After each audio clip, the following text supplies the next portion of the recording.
योगी सरकार ने उत्तर प्रदेश में अवैध बूचड़खानों पर जिस तरह से कार्रवाई की, उसके बाद ऐसा लग रहा था कि अवैध बूचड़खाने बंद हो जाएंगे, लेकिन सच्चाई ये है नहीं। क्योंकि आज तक के स्टिंग ऑपरेशन बीफ हाउस में इस बात का खुलासा हुआ है कि कैसे गाजियाबाद से लेकर अमरोहा, आगरा तक मीट कारोबारी अवैध बूचड़खाने चला रहे हैं और क्रूरता से जानवरों का वध कर रहे हैं।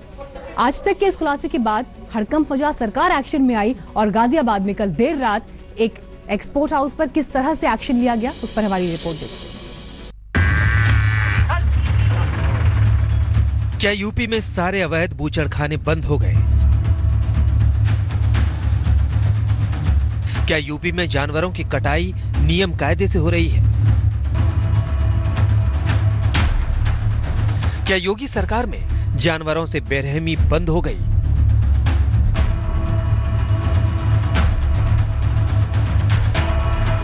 आज तक की स्पेशल इन्वेस्टिगेटिव टीम ने जब इस सवाल की पड़ताल करनी शुरू की तो जो सच सामने आया, यकीन मानिए उसे देखकर आपकी रूह कांप जाएगी। यूपी में अवैध बूचड़खानों पर बड़ा खुलासा। आज तक की टीम ने गाजियाबाद से लेकर अमरोहा और आगरा तक अवैध बूचड़खानों और मांस के अवैध कारोबार को टटोलना शुरू किया तो कई चेहरे बेनकाब हुए, लेकिन सबसे खौफनाक सच सामने आया गाजियाबाद की अल नासिर एक्सपोर्ट कंपनी से। अंतर्राष्ट्रीय मानकों पर चलने का दावा करने वाली अल नासिर एक्सपोर्ट के अंदर भैंसों और उनके बछड़ों के कत्लेआम का यह मंजर देखकर कोई भी कश खाकर गिर जाए। चाकू छुरों से एक के बाद एक भैंसों और बछड़ों का गला रेतते कसाई, जमीन पर तड़पते जानवरों का झुंड और खून से सनी बूचड़खाने की जमीन।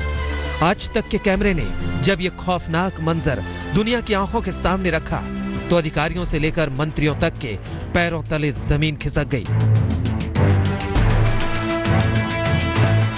गाजियाबाद के डासना इलाके में मौजूद इस बूचड़खाने पर बुधवार रात पुलिस और प्रशासन की टीम ने छापा मारकर फैक्ट्री को सील कर दिया।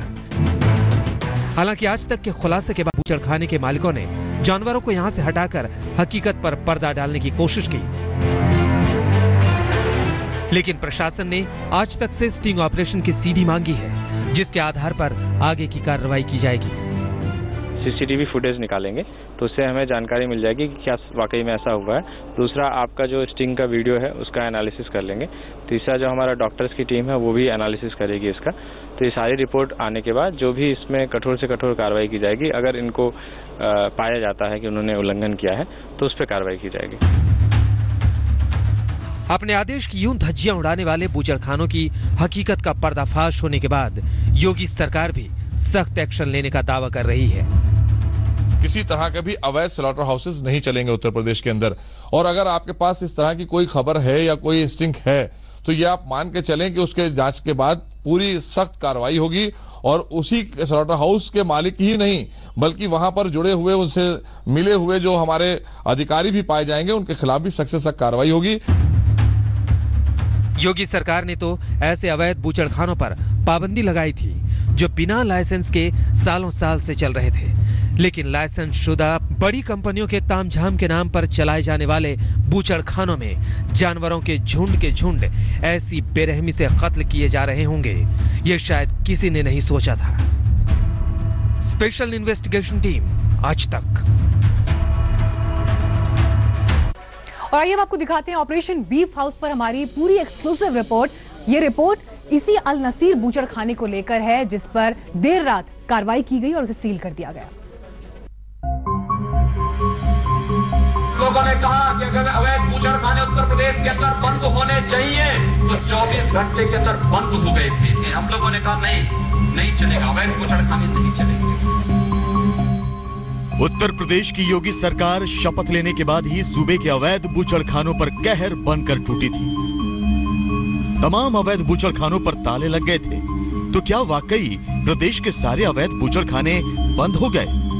तो क्या जितने बूचड़खानों में पशुओं का वध हो रहा है वहां सब कुछ सही चल रहा है? इसकी तहकीकात करने जब हमारी स्पेशल इन्वेस्टिगेशन टीम ने खोजबीन शुरू की तो हमारे सामने कई चौंकाने वाले खुलासे हुए। हमारी तहकीकात में खुलासा हुआ कि प्रदेश में चोरी छिपे बूचड़खानों में चल रही है पशुओं की अवैध कटान। नियमों को ताक पर रखकर काटे जा रहे हैं निरीह पशु। जमीन पर बहाया जा रहा है काटे हुए पशुओं का खून। मशीनों की जगह मैनुअल तरीके से हो रही है पशुओं की कटान। इस तहकीकात में हम सबसे पहले आपको ले चलते हैं गाजियाबाद के स्लॉटर हाउस अल नासिर में।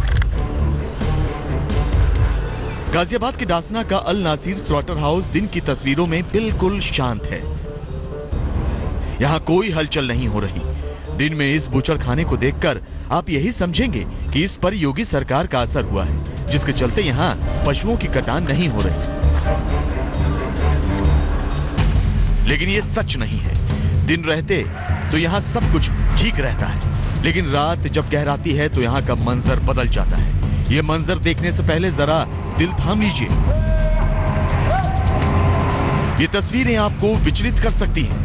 ये तस्वीरें इतनी भयावह हैं कि इन्हें हम हूबहू आपको दिखा भी नहीं सकते। ये अल नासिर बूचड़ खाने के भीतर की तस्वीरें हैं, जहां आपने दिन की तस्वीरों में खामोशी देखी थी, वहीं रात के अंधेरे में चारों तरफ खून ही खून नजर आ रहा है। ये तस्वीरें रात 12:30 बजे के आसपास की हैं। स्लॉटर हाउस में भैंसों की कतार लगी है। भैंसों के अलावा उनके बच्चे यानी कटड़े भी हैं, जो अभी वयस्क नहीं हो पाए हैं। कुछ जिंदा हैं, कुछ तड़प रहे हैं, कुछ छुरे और तलवार चलने के इंतजार में।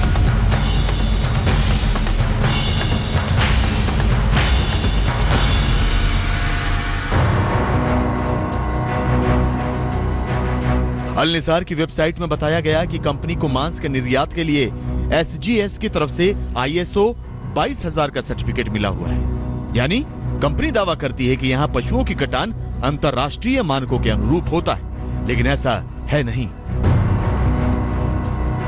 Prevention of cruelty to animal act 1960 के मुताबिक बूचड़खानों में सिर्फ उन्हीं पशुओं की कटान हो सकती है जो बूढ़े हों, अनुपयोगी हों, जो दूध न देती हों। लेकिन अल निसार नाम के इस बूचड़खाने में दुधारू भैंसे हैं तो उनके कटड़े भी।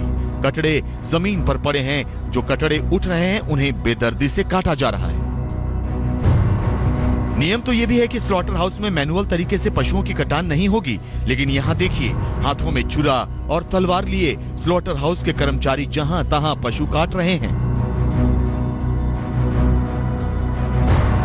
Prevention of cruelty to animal act 1960 के मुताबिक पशुओं की कटान किसी दूसरे पशु के सामने नहीं हो सकती, लेकिन यहाँ देखिए, खुले हॉल में भैंसों और कटड़ों को काटकर जिंदा पशुओं के ऊपर ही डाल दिया जा रहा है। कटड़े उठने की कोशिश कर रहे हैं। बूचड़ खाने का कर्मचारी उनकी गर्दन हलाल कर दे रहा है। नियम तो यह भी है कि स्लॉटर हाउस में कटान वाली जगह खून बिखरा हुआ नहीं होना चाहिए, लेकिन यहाँ तो पशुओं की कटान और पानी से उनके मांस की धुलाई साथ चल रही है। हॉल में करीब फुट भर खून सना पानी भरा हुआ है, जिसे तेजी से नालियों में बहाया जा रहा है। अल नासिर स्लॉटर यूनिट के बाहर ये वो नाला है जिसमें इन्वेस्टिगेशन भी बताती है कि किस तरह से जब अंधेरे में स्लॉटर को अंजाम दिया जाता है, उसका सारा हिस्सा, चाहे वो मलबा हो, खून हो और जो भी वेस्ट निकलता हो, वो सब इस नाले में बहा दिया जाता है। और उसी का नतीजा आप देखें बहुत ही बदतर स्थिति में है। और देख के इसमें अंदाज़ा लगाया जा सके और ये पता भी चलता है कि कैसे इसमें खून भी है जानवरों का। अल नासिर एक्सपोर्ट कंपनी खुद को हलाल मांस निर्यात का ग्लोबल लीडर बताती है। अंतर्राष्ट्रीय मानकों के मुताबिक पशु कटान का दावा करती है।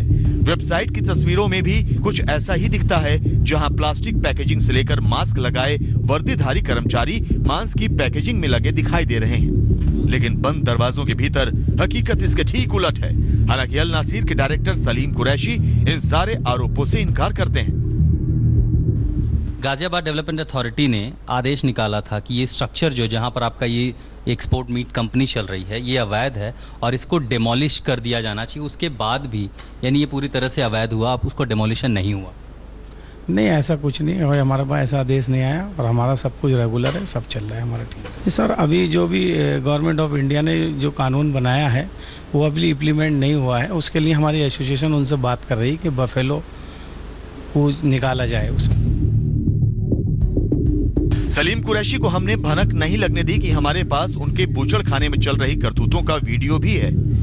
अल नासिर में जहां अवैध तरीके से नियम कानून ताक पर रखकर पशुओं की कटान चल रही है, वहीं गाजियाबाद विकास प्राधिकरण ने कंपनी को अवैध निर्माण का नोटिस भी थमाया है। अब सारा सच सामने है। इंतजार है तो यूपी सरकार और गाजियाबाद प्रशासन की कार्रवाई का।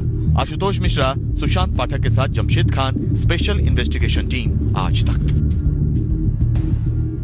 अल नसीर स्लॉटर हाउस में जिस तरह की हकीकत सामने आई उसने सबकी रूह को दहला दिया, लेकिन इसके बाद आज तक की टीम ने फैसला किया कि वो शहर के अलग अलग बूचड़खानों पर जाकर हकीकत जानने की कोशिश करेगी। लेकिन यहां भी जो सच सामने आया वो बेहद चौंकाने वाला था। जहां लालच का सौदा हो, प्रशासन का साथ हो, वहां पशु क्रूरता अधिनियम ताक पर चला जाता है। प्रदेश के अवैध बूचड़खानों पर योगी आदित्यनाथ के हंटर का कितना असर हुआ, अमरोहा की ये तस्वीरें उसकी बानगी दिखा रही हैं। हमारी खुफिया टीम ने यहाँ अपनी तहकीकात शुरू की तो सबसे पहले हमारी मुलाकात हुई अमरोहा के आरिफ से।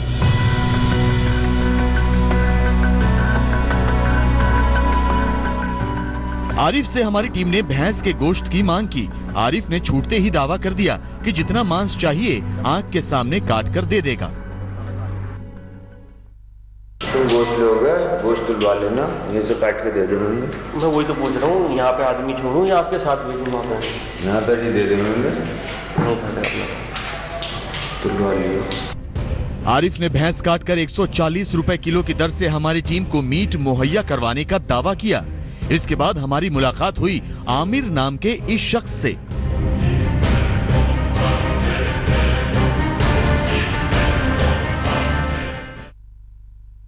तुम पे खड़ी है तो कटिया दिखा दो, वो उसका तुम मुझे पैसे बता दो कि इसी कटिया को सामने जब आवेगा बना दियो पैसे। मेरे पास जो खड़े हैं वो 5 कट्टे खड़े हैं। ठीक है। और अभी अगर आपसे मेरी बात हो जाएगी तो मैं अगली बाजार जाके और जानवर ले आऊंगा। सुना आपने आमिर किस तरह कबूल कर रहा है कि उसके पास भैंसे का मांस मौजूद है और वो हमारी जरूरत के मुताबिक मांस के लिए बाजार से पशु लाकर काट देगा। उत्तर प्रदेश में अवैध बूचड़खानों पर तहकीकात में हमारी टीम आगरा के बालूगंज इलाके में पहुंची। यहाँ हमारी मुलाकात हुई चांद नाम के एक मीट कारोबारी से।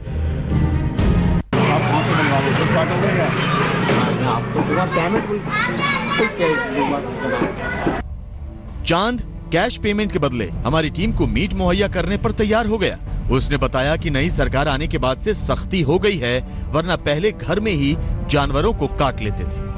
अब हमारी टीम की मंजिल थी आगरा का सदर बाजार, जहां हमारी मुलाकात हुई जहीरुद्दीन से।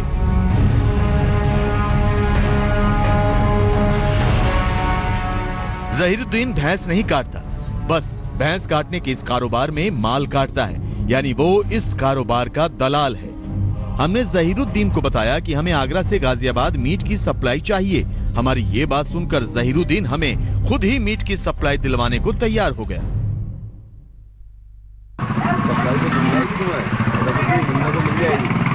बाजार दिएगी, यहाँ से कितना चाहिए तुम्हें वो चाहिए तो मालूम बोले। आप हफ्ते में 2 बार कराते? हफ्ते में 2 बार? 2 बार। 4-5 भैंस का बोला? 4-5 भैंस का। पूरी भैंस की। कहने की जरूरत नहीं कि यूपी में अवैध बूचड़खानों पर गाज तो गिरी, लेकिन अवैध बूचड़खानों का कारोबार पूरी तरह खत्म नहीं हुआ। फर्क सिर्फ इतना ही पड़ा है कि पहले जहां खुलेआम पशु काटे जाते थे, वहीं अब चोरी छिपे घरों में हो रही भैंसों और उनके कटड़ों की कटान। सुशांत पाठक, जमशेद खान, मशरूर हसन के साथ Mohammad Hizbullah, special investigation team, Aaj तक।